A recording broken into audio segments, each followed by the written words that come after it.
Para estudar as diferenças entre a farmacoterapia do idoso e a farmacoterapia do adulto, nós vamos usar um caso clínico como ponto de partida. Então, nós vamos ver como o organismo de um idoso reage tanto aos processos patológicos quanto aos medicamentos. E aí daí a gente vai tirar generalizações para colocar a farmacoterapia do idoso em perspectiva. Então, esse é o caso clínico de uma paciente de 87 anos. O diagnóstico dela é Alzheimer de início precoce, foi diagnosticada há 2 anos. E ela voltou à consulta com o médico que está tratando dela, reclamando de quedas recorrentes, de incontinência urinária e do declínio cognitivo estagnado. Então, ela faz periodicamente o MMSE, que é o First Time Mini-Mental, e ela estava tendo melhora. Ela passou de 19 para 17 e ela continuou em 17 das últimas consultas até essa. Então, ela vem usando a medicação, só que a melhora estacionou. Quais as doenças que ela tem além do Alzheimer? Ela tem osteoporose, fibrilação atrial e rinite alérgica. A pressão dela está em níveis normais, sentada 118 por 72, em pé 100 por 60. Ou seja, ela tem hipotensão postural. Quando ela levanta, a pressão dela diminui.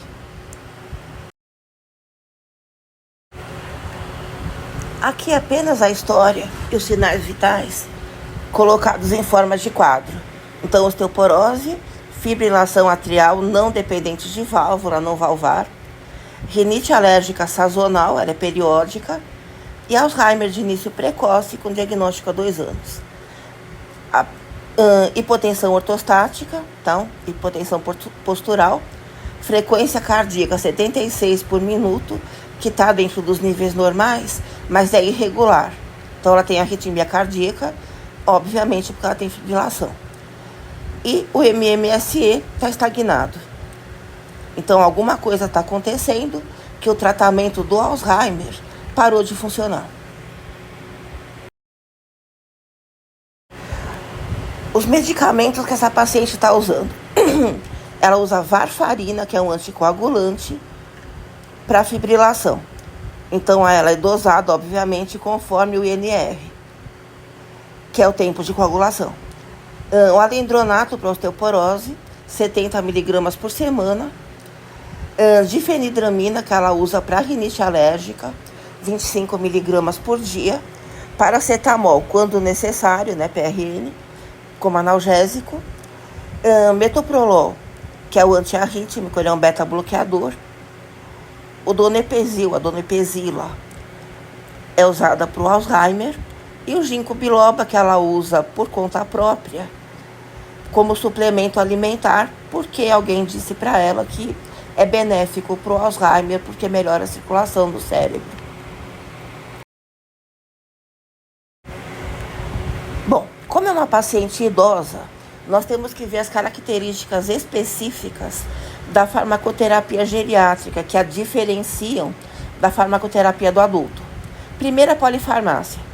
Então, é muito comum no idoso várias prescrições diferentes para doenças diferentes, vindas de médicos diferentes. Nós temos o declínio cognitivo, não só nessa paciente com Alzheimer, mas o idoso já por si tem uma diminuição de cognição pela idade. Então, você vai tendo sinais de senilidade. Nessa paciente com Alzheimer, isso se aprofunda. E a vulnerabilidade fisiológica, porque a homeostase no idoso ela é mais difícil de ser atingida e mais difícil de ser mantida, tá? Principalmente por causa de variações hemodinâmicas na perfusão sanguínea dos órgãos.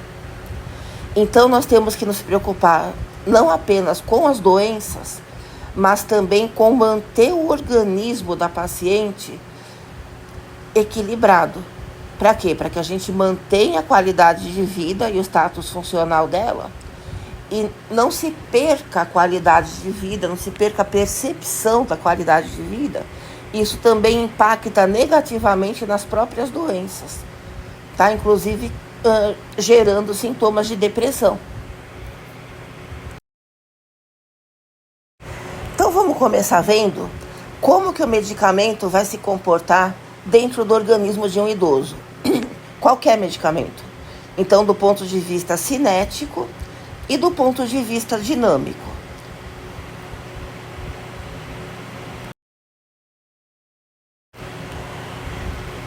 O percurso da droga no organismo, então a farmacocinética, se altera ao longo de todo o tempo de vida do indivíduo.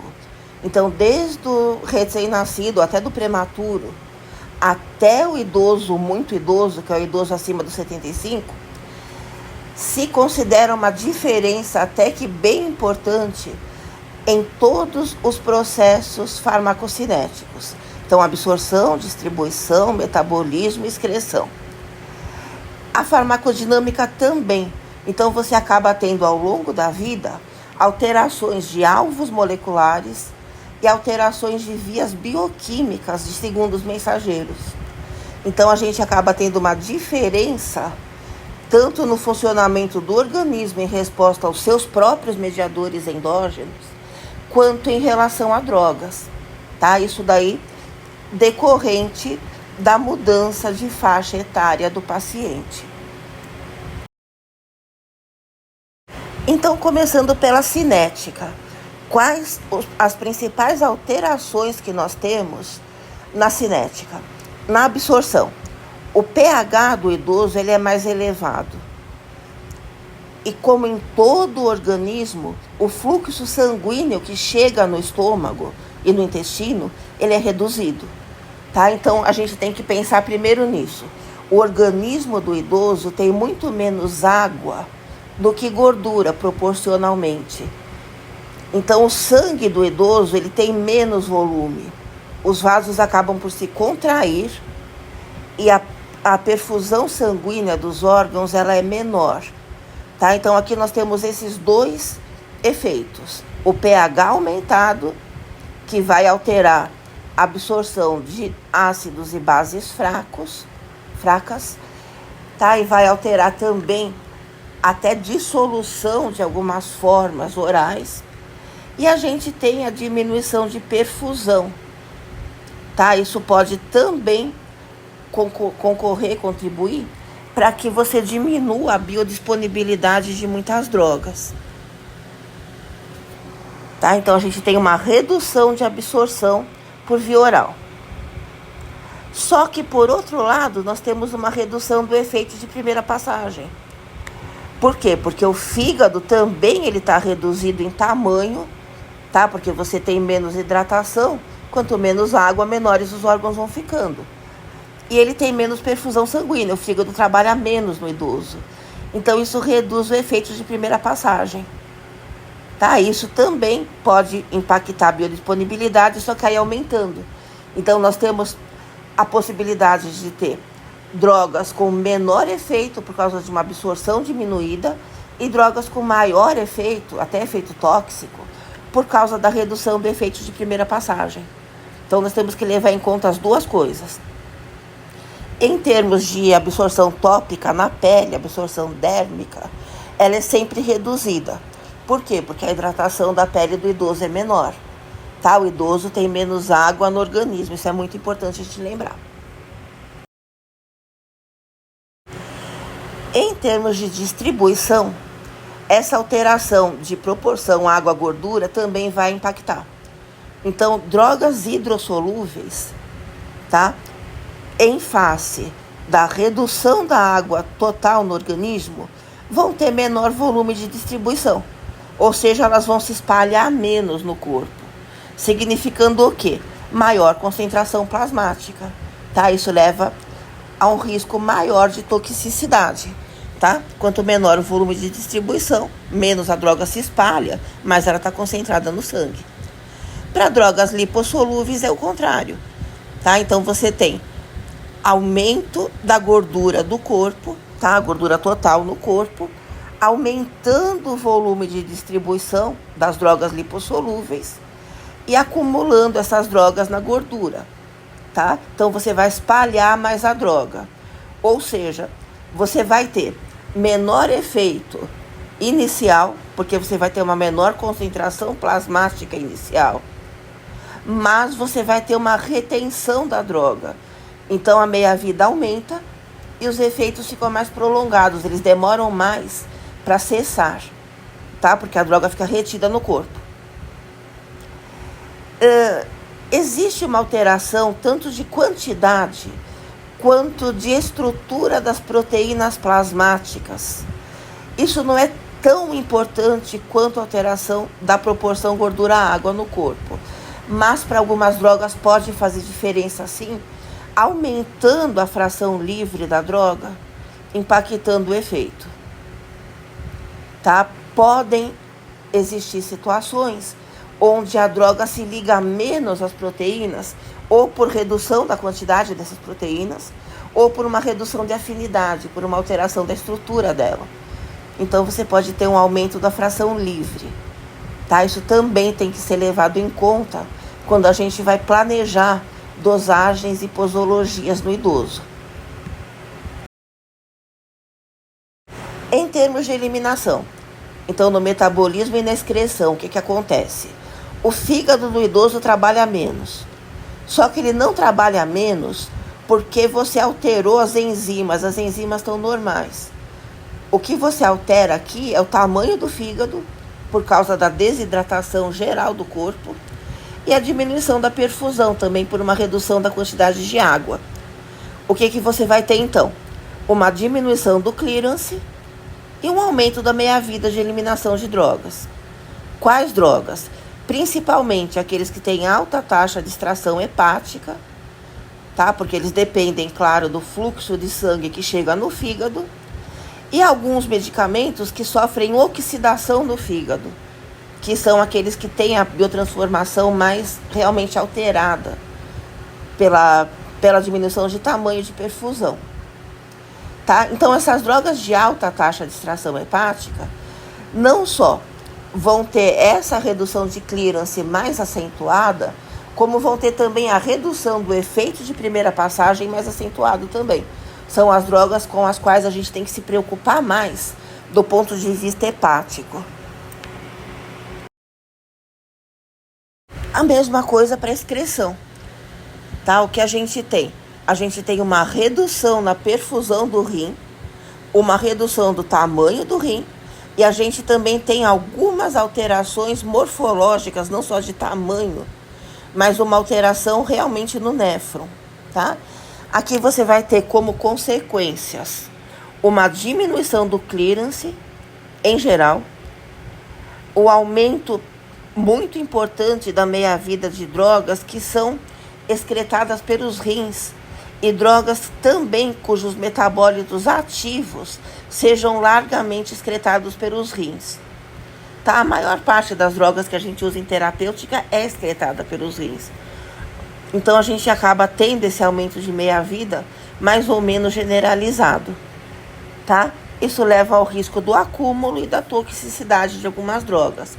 Drogas de índice terapêutico menor e drogas que geram metabólitos tóxicos precisam de um ajuste bem importante de dosagem, que a gente vai ver depois, tá? Que é o start low, goes low. Você começa na menor dose possível e vai aumentando aos pouquinhos, tá? Isso a gente indica que se faça sempre, mas para esse tipo de droga, e também para as que a gente viu anteriormente, as que têm larga metabolização hepática, larga extração hepática, essas precisam ainda de mais cuidado. Aqui um resumo. Então, na absorção, transporte ativo diminui, efeitos de primeira passagem diminui, aumentando a biodisponibilidade de algumas drogas, aquelas que têm alta taxa de extração hepática, principalmente. A distribuição, pouca água no corpo, aumenta a concentração de drogas hidrossolúveis, muita gordura, aumenta o volume de distribuição e meia-vida das lipossolúveis. No metabolismo, o tamanho e o fluxo sanguíneo do fígado se reduzem, tá? Isso é que impacta mais na redução de metabolismo. E aqui também a gente tem as drogas que têm alta taxa de extração hepática mais afetadas, do mesmo jeito que o efeito de primeira passagem. E na excreção, uma redução de fluxo sanguíneo dos rins e alterações morfológicas dos néfrons, levando ao clearance diminuído de drogas eliminadas por via renal e de drogas cujos metabólitos ativos sejam eliminados na urina. Tá? Resumindo, é isto aqui. Nós temos que levar isso em conta, tanto para construir o plano de farmacoterapia do idoso, quanto para procurar fontes de erros de medicação, que podem ser erros cinéticos. Em termos de farmacodinâmica, de mecanismo de ação das drogas, a gente vai ter no idoso alteração da quantidade de receptores, alteração da sensibilidade deles, que é a afinidade pela droga, e não só pela droga, mas também pelo mediador endógeno. Uma redução da capacidade de manter a homeostase, que isso é fundamental que a gente se lembre, e uma alteração nas cascatas bioquímicas pós-sinápticas, tá? De segundos mensageiros. Agora vejam, alterações. A gente não consegue generalizar se é aumento ou diminuição, porque depende da droga, tá? Uma coisa importante para a gente lembrar, o idoso em geral, ele é mais sensível a drogas de ação central. O sistema nervoso central fica mais sensível à presença da droga. Então aqui a gente tem um risco maior de sedação, de delírio, principalmente no UTI, e de quedas com fraturas, tá? Ao contrário, o sistema cardiovascular ele é menos sensível. Então a gente pode ter uma resposta reduzida a drogas usadas no sistema cardiovascular, tá? Para beta-bloqueadores, como o metoprolol, que a paciente do nosso caso usa, isso daí pode ser importante. Então vamos começar a pensar no caso da paciente aqui em questão. Uma diminuição do metabolismo hepático está aumentando a biodisponibilidade do que ela está usando, principalmente no caso do metoprolol, e a gente percebe um efeito maior do metoprolol. Como que a gente percebe esse efeito? A pressão dela está baixando demais e ela está tendo hipotensão ortostática, tá? Hipotensão postural. Isso pode levar a quedas, pode levar, não, está levando porque ela se queixa de quedas. A excreção renal diminuída está aumentando a meia-vida dos medicamentos que ela está usando e dos metabólitos. Tá? Isso está acumulando medicamento no organismo, inclusive o metoprolol, a difenidramina, todos os que ela está usando. Tá? Isso aumenta o risco também de efeitos tóxicos. Em termos de dinâmica, o sistema nervoso central é mais sensível, então a difenidramina, que é um antialérgico, ela usa para alergia, para rinite, só que ele tem ação central, ela passa a barreira, ela é sedativa. Então esse efeito sedativo está aumentado e aumenta o risco também de quedas, tá? Isso pode estar contribuindo para as quedas. E também para a confusão mental, já que é uma paciente de Alzheimer, então esse efeito pode estar também impactando nos sintomas do Alzheimer. E a redução da capacidade de homeostase. Ou seja, ela está usando um antihipertensivo, que é o metoprolol, ela está tendo hipotensão postural e o organismo não está conseguindo reagir a essa hipotensão. Porque normalmente ele reage, ele mantém a homeostase, ele faz a PA subir, ele libera noradrenalina, ele faz alguma coisa. Libera cortisol, dependendo do caso. Só que no caso do idoso é mais difícil. Então a hipotensão postural, ela acaba se sustentando por mais tempo. Ela acaba acontecendo mais vezes, cada vez que a paciente levanta, ela cai, tá? E isso leva também a um risco aumentado de quedas e como ela tem osteoporose, de fraturas também. Então aqui estão as bandeiras vermelhas principais.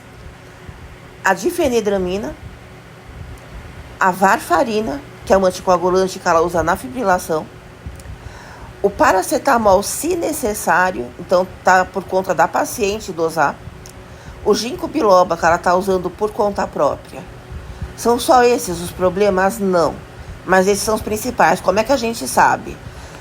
A gente tem instrumentos para prever reações adversas a medicamentos. No idoso, a gente tem 3 critérios que a gente usa juntos. O critério de Beers, o critério de Stop e o critério de Start. Tá? O Beers são medicamentos potencialmente lesivos para o idoso, tá? Potencialmente inadequados. O Stop é aqueles que você deve retirar.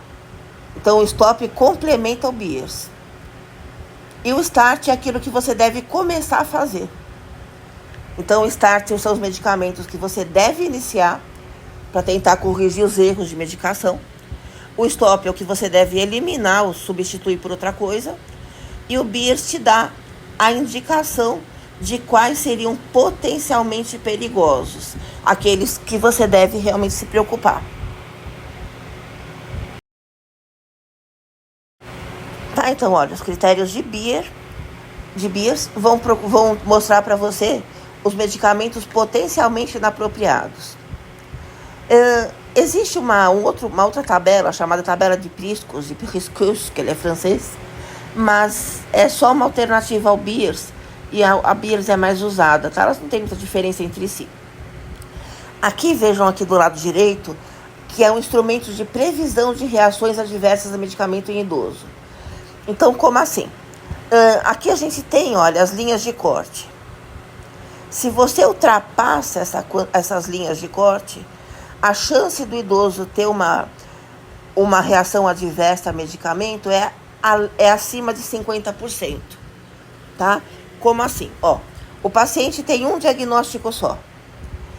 Ele não está usando nenhum medicamento inapropriado. Como inapropriado? Medicamento da relação de Beer. Ele não usa nenhum. Então, ele tem que usar, em média, 18 medicamentos para ter mais de 50% de chance de ter uma reação adversa. Se ele usa um medicamento inapropriado, tá? Aqui, olha, ele tem isso reduzido à metade, tá? Então, basta ele usar 9 medicamentos diferentes para ele ter mais de 50% de chance de ter uma reação adversa ao medicamento, tá? Se ele tem 4 diagnósticos e não usa nenhum medicamento inapropriado, ele pode usar até 7 medicamentos para ter uma chance abaixo de 50% de ter uma reação adversa. Tá? Se ele usar 8, a chance aí já passa de 50%. Agora, se ele usa um medicamento inapropriado, aí é 0. Então, qualquer medicamento que ele use, tá, já aumenta a chance dele de ter uma reação adversa de 50% para cima. Então, vejam como é importante você identificar se o idoso está utilizando o medicamento inapropriado.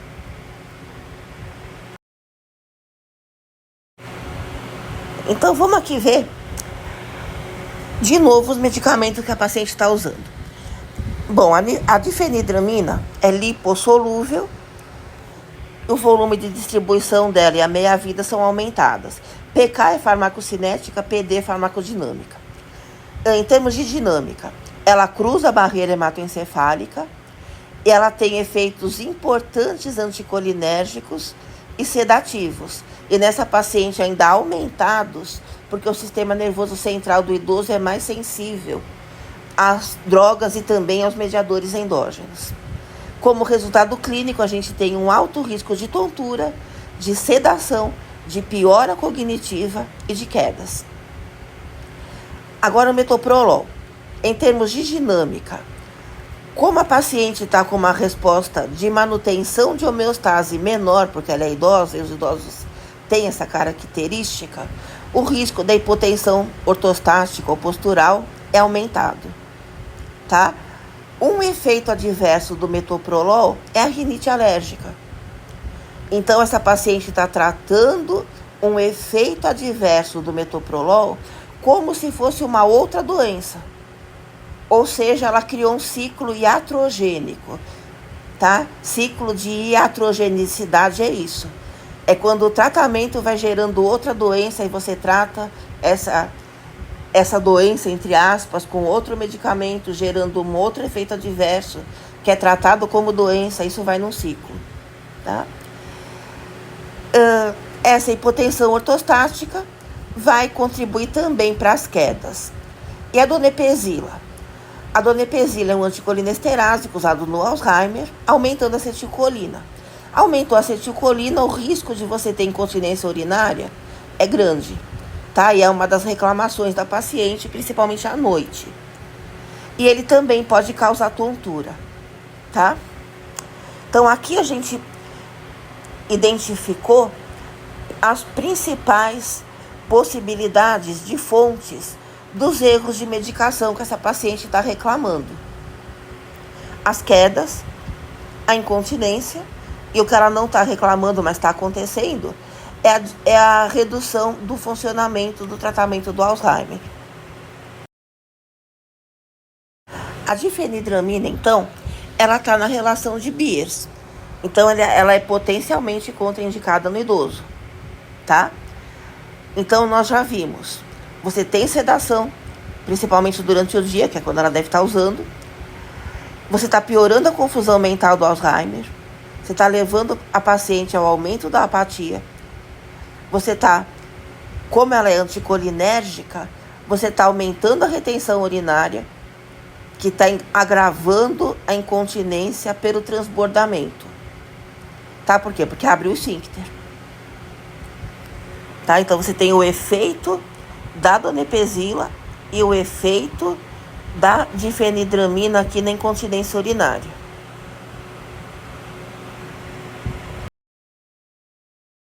Só que o problema fundamental que a gente tem com a difenidramina é o fato dela ser anticolinérgica, porque a paciente tem Alzheimer.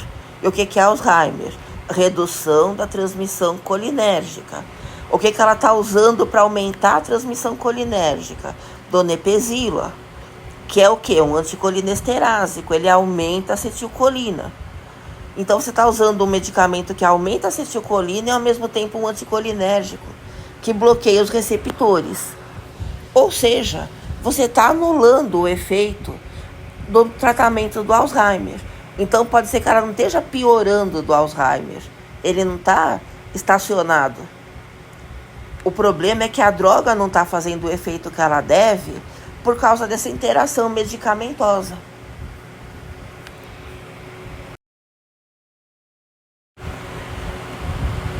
Tá? Então, novamente, pela relação de Beers. A difenidramina está lá, é de alto risco. Tá? Porque ela é sedativa, ela causa tontura, ela causa sedação e ela contribui com as quedas. E, ao mesmo tempo, ela interage negativamente com o tratamento do Alzheimer. O metoprolol, ele está como contribuinte para a hipotensão postural, que está levando às quedas também, está contribuindo para as quedas.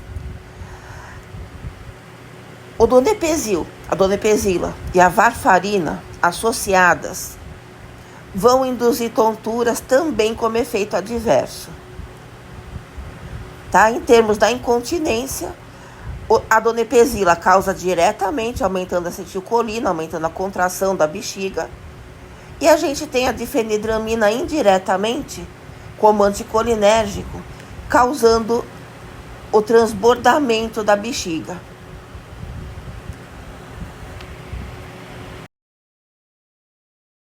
Então, parece óbvio que a difenidramina nós vamos ter que substituir por outra droga, que ela é que está causando problemas de mais variados tipos. Mas nós temos também outros. Por exemplo, o metoprolol. O metoprolol, ele pode estar levando a hipotensão, pode não, ele está levando a hipotensão postural, e ele pode estar interagindo também com a varfarina, piorando ainda mais essa queda de pressão. Tá? Isso pode levar a tonturas, a quedas, e como ela tem osteoporose, ela pode ter fraturas. Ou seja, será que vale a pena substituir o metoprolol por outra droga? A gente tem opções? Então vamos dar uma olhada. Então vamos ver também as interações de todas as drogas que ela está usando. Então nós já vimos que a difenidramina e o metoprolol, ambos vão atuar juntos, potencializando a hipotensão postural, aumentando o risco de quedas. O metoprolol e a donepezila também juntos, eles vão aumentar o risco da hipotensão, porque os dois são bradicardizantes. Tá? A acetilcolina, que é aumentada pela donepezila, ela causa bradicardia, porque tem receptor muscarínico lá no marcapasso. A difenidramina e a donepezila são antagonistas diretas. Um é anticolinérgico, outro é anticolinesterase. E a varfarina mais o ginkgo, a varfarina é anticoagulante, o ginkgo biloba também aumenta o risco de sangramento, porque ele altera a hemodinâmica. Então você está aumentando aqui o risco de sangramento também. E em termos da incontinência urinária, a gente tem a donepezila como principal culpada ali, pelo fato dela ser anticolinesterase. Então, contrai a bexiga, você aumenta o risco da incontinência.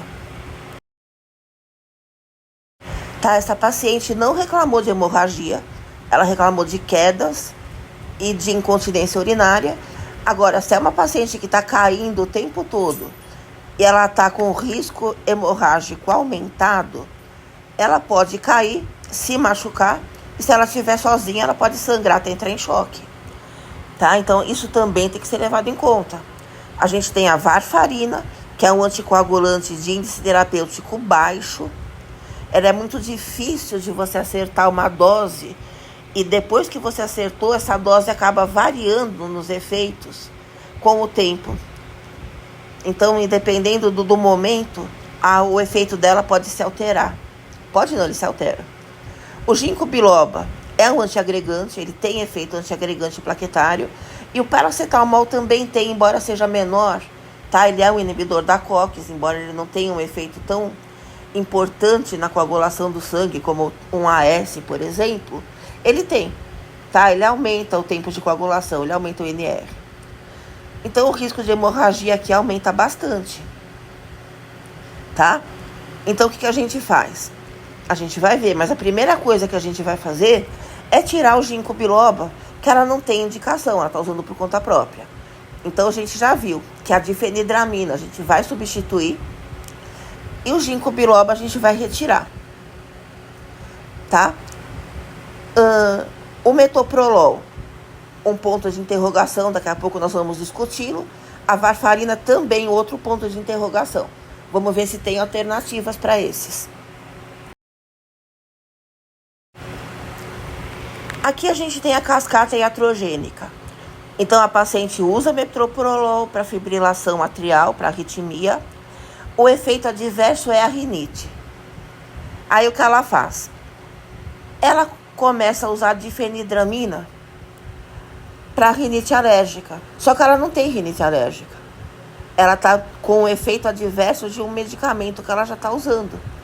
Isso ou ela está usando por conta própria, ou ela procurou um médico que não sabe que o médico anterior prescreveu metoprolol para ela. Tá? Então, o que a gente tem aqui? Uma droga utilizada sem necessidade. Tá? Difenidramina, no Brasil, ela é menos usada, tá? Que é o Benadryl nos Estados Unidos, que isso aí é um caso americano. Mas no Brasil se usaria um Fenergan, um Polaramine, tá? E seria o mesmo caso, é exatamente a mesma coisa. Então, assim, mas se ela continuar usando o metoprolol, ela não vai continuar tendo rinite? Vai. Então, nós temos algumas opções.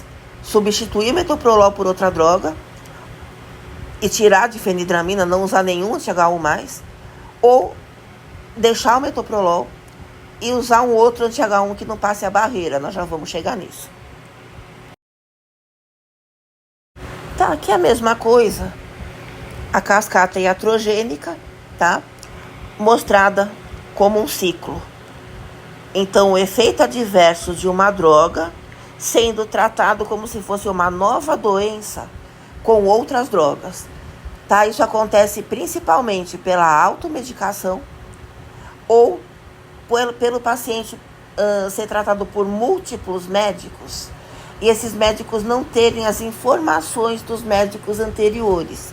Por isso que é importante que um farmacêutico faça toda a reconciliação da medicação, que o paciente tenha por escrito tudo que ele usa, todas as indicações, e que ele leve isso em todas as consultas que ele for.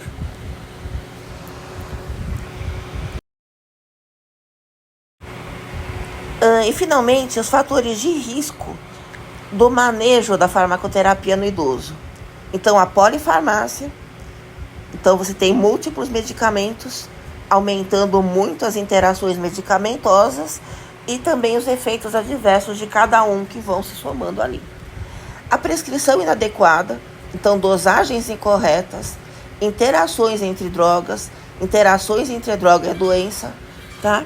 E a cascata iatrogênica que a gente acabou de ver. E a baixa adesão ao tratamento. O paciente pode não ter entendido, o paciente pode se esquecer, o paciente pode não conseguir abrir um frasco ou medir um líquido. O paciente pode ter uma experiência prévia de medicação negativa. O paciente pode achar que um medicamento está fazendo mal para ele, entre aspas, e parar por conta própria. Começar outro por conta própria, no caso aqui, ela começou a usar ginkgo. Tá? Então, o paciente pode ter uma série de intercorrências aqui que levam a baixa adesão. Aqui mais um problema. A gente tem a automedicação, que a gente acabou de ver, que é o ginkgo biloba. Ela tomou por conta própria. E aqui a gente tem uma indicação do stop. Tá? O stop é uma relação que te mostra quando o risco ultrapassa o benefício. Nesse caso, acontece isso. Você não tem evidência robusta para o Alzheimer e nem foi prescrito para ela. Ela tomou por conta própria. Agora, o Tilenol não. O Tilenol foi prescrito para ela. Só que foi prescrito se necessário. Como assim se necessário? Se necessário é uma coisa subjetiva. Então, ela pode cair num caso de automedicação involuntária. Ela pode estar tomando esse medicamento de forma incorreta, de forma exacerbada. Isso pode mascarar dores que mostrariam para ela algum sinal das doenças dela piorando, por exemplo, de uma nova doença. E você tem interação com a varfarina. Além do que, o Tilenol, ele é hepatotóxico, tá? O paracetamol. E o fígado do idoso, a gente já viu que ele é mais frágil. Tá? Ele é mais desidratado, vem menos perfusão sanguínea. Então, a gente tem mais esse problema. Se ela abusa do paracetamol, e ela não vai saber quando ela está abusando, porque falaram para ela se necessário não é uma medida. Então, a gente precisa racionalizar esse uso. Resumindo, então, o caso inteiro, nós temos aqui os pontos que levaram aos erros de farmacoterapia nesse caso. A polifarmácia, a cascata iatrogênica, medicamentos potencialmente inadequados, principalmente a difenidramina, e o antagonismo terapêutico que a gente tem entre a donepezila e a difenidramina.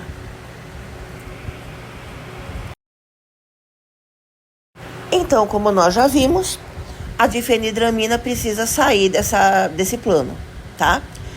Porque ela está na relação de Beers. Ela não pode usar o medicamento anticolinérgico de ação central, porque ele vai predispor a demência. Ele é demenciante. Então, ele vai dar confusão mental, por exemplo. Tá? E, além do que, ele vai também se somar ao metoprolol, levando à hipotensão ortostática, que vai contribuir para as quedas.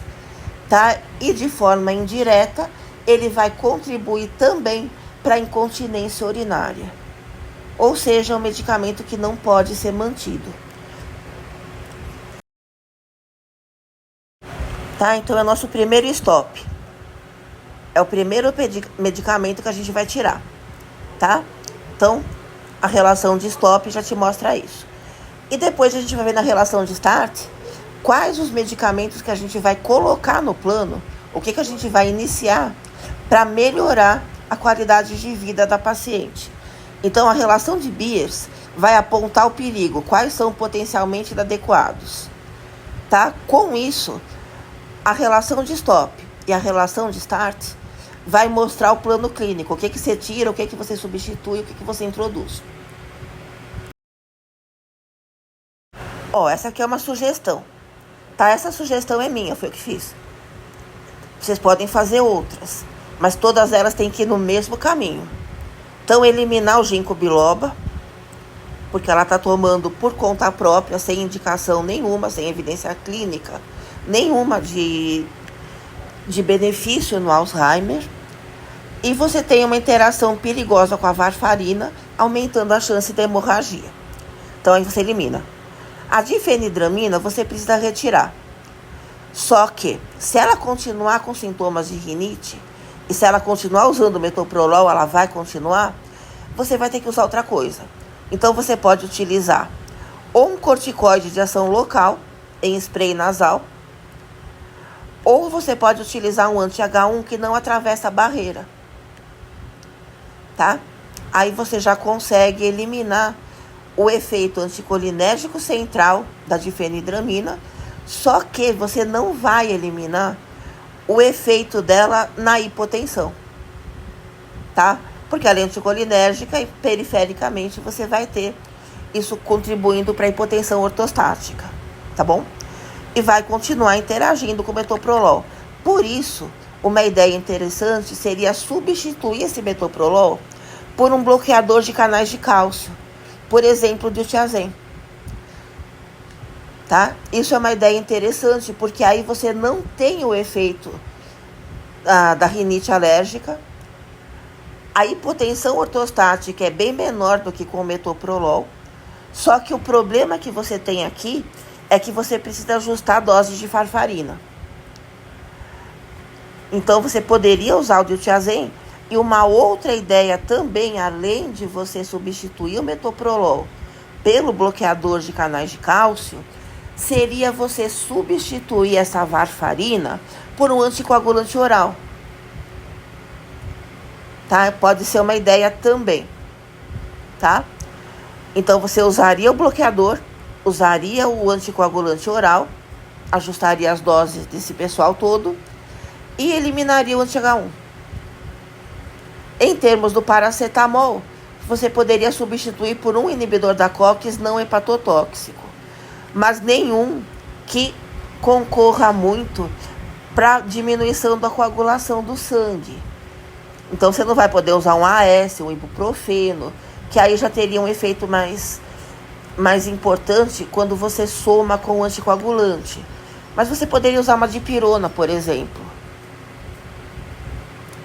E ajustar a donepezila. Em vez de você usar à noite, que ela está se queixando de incontinência à noite, você usaria de manhã e restringiria a ingestão de água nas 3 horas imediatamente antes da hora que ela vai se deitar.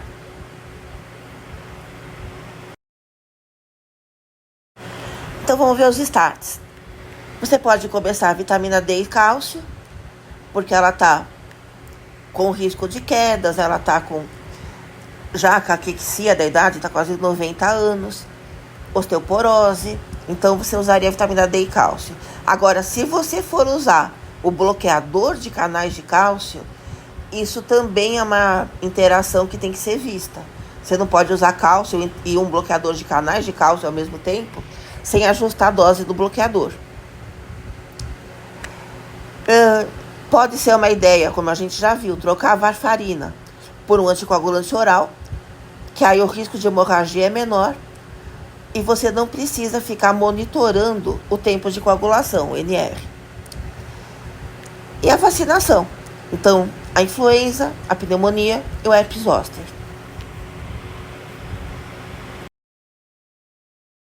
De forma geral, os nossos princípios que vão nortear a farmacoterapia no idoso são esses 4. Então, menos é mais. Quanto menos medicamento, melhor. Todo novo sintoma que um idoso tem, primeiro tem que ser encarado como possível efeito adverso de drogas.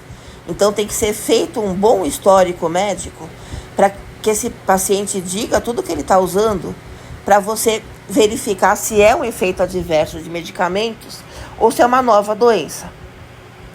A conciliação medicamentosa, é preciso que o farmacêutico fique o tempo todo atento a isso, tá? O ideal seria que esse farmacêutico procurasse todos os médicos dessa pessoa para fazer essa conciliação, para conversar com todos, verificar o que eles estão utilizando, por que eles estão utilizando e dar sugestões de como eles poderiam mudar e, se eles não quiserem mudar, como a gente pode fazer para adaptar. E você tem que ver como está a percepção da qualidade de vida do paciente e como é que está o estado funcional dele. Tá? Às vezes, muitas vezes, ou quase sempre, na verdade, é que nem só no idoso, em todo mundo, quase sempre, o mais importante não é o efeito do medicamento, é como o paciente percebe o tratamento, é como aquilo está impactando a vida dele, tanto objetivamente, então a parte funcional, quanto subjetivamente, a percepção. Precisa conversar com o paciente.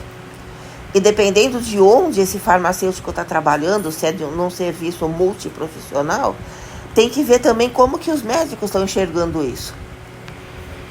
Como que esses médicos estão vendo o tratamento desse paciente. Tá, então aqui, as estratégias que a gente vai usar. Primeiro, a reconciliação medicamentosa. Isso é papel único do farmacêutico. Então, o farmacêutico precisa ir atrás disso. Ele tem que ver o que a pessoa está tomando, quanto está tomando, de que maneira está tomando. Tem que saber como conversar com o paciente, que às vezes o paciente não conta tudo, ele tem vergonha, ele esquece, ele acha que o que ele toma por conta própria, ele não precisa contar. Ou produtos naturais não são remédios, ele não precisa falar. Então, precisa se fazer uma busca ativa por informações. Tá? E essa busca também tem que incluir os profissionais de saúde, médico, nutricionista. E esses profissionais têm também que ser informados. Então, esses profissionais têm que saber tudo que esse paciente está utilizando e como utiliza, para que eles modifiquem as condutas se necessário. Tá? Eles precisam se comunicar entre si. Se eles não se comunicam entre eles, o farmacêutico tem que se comunicar com todos e ficar levando esse meio de campo. A diretriz 2 é o start low, go slow. Você começa com a dose mais baixa possível e aumenta a dose o mais lentamente possível. Que aí você vai vendo a resposta individual. Porque, como a gente viu, o idoso tem alguns sistemas hiperfuncionantes e alguns hipo. Então, você tem que ver naquele organismo como que isso está se somando. E a diretriz 3, a verificação sistemática das interações. Então, você tem que ver as interações do medicamento que se pretende introduzir no paciente com os medicamentos que o paciente já usa e com as comorbidades. Isso tem que ser feito antes da prescrição. Tá? Então, você tem que ver as interações antes do medicamento começar a ser utilizado. E aí você vê se você precisa fazer alguma adaptação ou se o medicamento não vai poder ser usado, você vai ter que substituir por outra coisa. Em termos da adesão no idoso, tá? Vocês têm que levar em conta esses fatores aqui que podem estar impactando negativamente a adesão. A cognição e a memória. Então, ele pode não ter entendido, ele pode esquecer, ou ele pode estar usando doses repetidas porque ele esqueceu o que usou. Ou, às vezes, ele nem sabe se ele esqueceu. Ele fala, será que eu tomei? Será que eu esqueci? Para garantir, eu vou tomar de novo. Fatores psicológicos. É muito comum a depressão no idoso, principalmente o idoso cardiopata. Então, é preciso que se faça esse diagnóstico, tá? Porque a depressão no idoso ela é muito subdiagnosticada. O médico fala, não, isso é normal do idoso, eles reagem menos, eles têm um pouco de anedonia já normal da idade. Não é normal, tá? Isso daí tem que ser visto, porque a depressão também impacta negativamente, não só as doenças, principalmente as cardiovasculares, mas também adesão ao tratamento. O paciente fala, não, minha vida é uma porcaria mesmo, estou quase morrendo, não vou tomar nada, não vou tratar, porque imagina, já estou indo embora mesmo. Então tem que ver como é que esse paciente está. Fatores físicos, ele não consegue abrir as embalagens, ele sente dor quando ele está utilizando, por exemplo, uma injeção. O sabor desagradável, ele não consegue engolir o medicamento. E regimes terapêuticos complexos, muitas tomadas diferentes durante o dia. E às vezes, por exemplo, uma droga que predispõe à diurese sendo usada à noite, por exemplo. Uma droga que dá sono usada durante o dia. E os efeitos adversos. Drogas que aumentam ainda mais aumentam mais o prejuízo cognitivo, anticolinérgicos centrais, por exemplo, o ciclo iatrogênico, tá? Isso vai ainda piorar a capacidade que o paciente tem tanto de entender o plano de farmacoterapia quanto de segui-lo, tá? Impacta também a vontade dele de seguir, né? Diminui a vontade. Então você tem que também ver do ponto de vista da adesão se esses fatores estão presentes. Então precisa conversar com o paciente. Como é que você pode fazer então? Primeiro, simplificar o regime terapêutico, diminuir a quantidade de tomadas diárias e colocar uma vez por semana as drogas do paciente naquelas caixinhas de medicação. Aí o paciente já tem em cada dia da semana os medicamentos que ele vai utilizar. A comunicação. O paciente precisa entender o que você está falando. Você tem que ter certeza de que ele entendeu. E você tem que dar instruções por escrito. Tá? Principalmente colocando ali algum auxílio visual, alguma figura, algum desenho, foto do medicamento. Tá? E se o paciente não consegue ler ou não enxerga direito, você pode fazer em áudio. E se o paciente tiver uma rede de apoio, o paciente tem família, o paciente tem cuidadores, tem amigos que visitam todo dia, enfim. Tá? Esse pessoal tem que participar junto da consulta. Tá? Tudo que for falado para o paciente, esse pessoal tem que ouvir. E vocês têm que falar com eles também, para que eles consigam também participar da medicação. Repetindo novamente, os pontos mais importantes que a gente tira. Na prescrição do idoso, menos é mais.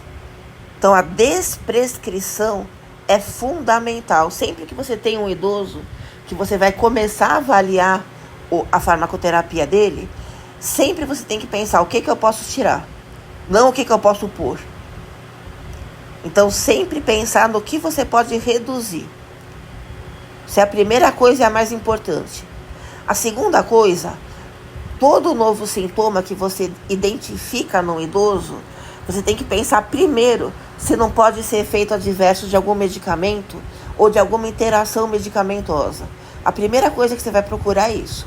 Depois, quando você percebe que isso é mais improvável, aí sim você tem que indicar para ele o médico, para o médico fazer um diagnóstico novo e verificar de onde vem aquele sintoma. E o ponto 3, a revisão periódica.